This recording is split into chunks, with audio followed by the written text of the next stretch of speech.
There is a world that doesn't exist, yet your brain believes it does. And that's where the danger begins. Please hurry up and click subscribe because the danger is coming. You don't notice it immediately. You finish the movie, the screen goes black, the music fades, and suddenly something else off. You are not sad, you are not happy, you just feel misplaced. Like you just come back from a place your body remembers, but your life doesn't. That strange emotional hangover? That's not nostalgia. That's your brain struggling to re-enter the reality. And yes, this has happened to a lot of people after Avatar or Game of Thrones or Harry Potter.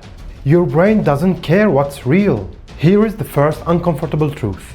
Your brain doesn't experience reality directly. It experiences patterns, light, sound, movement, emotion. When those patterns line up correctly, your brain goes, yeah, this feels real enough.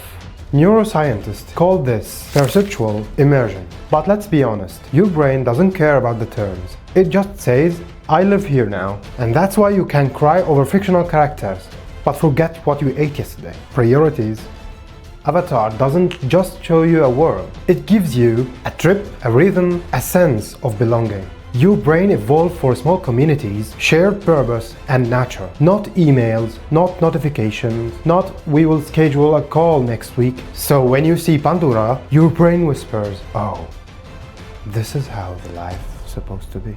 And here is the dangerous part. Your brain releases dopamine not because it's fun, but because it thinks you are connected. Same chemical cocktail as love, same as trust, same as safety.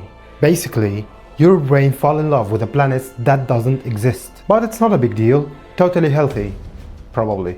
Now let's talk about theory that scientists half argue about at conferences and half pretend doesn't exist. It's called narrative transportation theory. The idea is simple. When a story is immersive enough, your brain temporarily accepts it as a reality. Your sense of self-softness, your critical thinking steps aside, your emotions take the wheel. You are not watching a story, you are inside it. That's why the time disappears, and that's why your phone feels annoying. That's why the real life feels loud afterward. Your brain just traveled somewhere peaceful and come back to traffic. Rude, very rude. Here is the part people don't like admitting. After Avatar, some people feel empty. Some feel sad. Some feel unmotivated. Not because the movie is depressing, but because reality suddenly feels underdesigned. No glowing forest, no deep connection, no sense of purpose baked into the environment. Your brain says, so, this is it? Is that the end?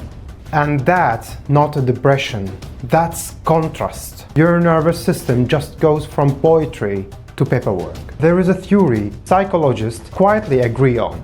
Modern life gives us comfort, but it steals meaning. Avatar does the opposite. It gives meaning even if it's fictional. Your brain doesn't care where meaning comes from. It just wants to feel part of something bigger. That's why people rewatch it. That's why they feel nostalgic for a place that never existed.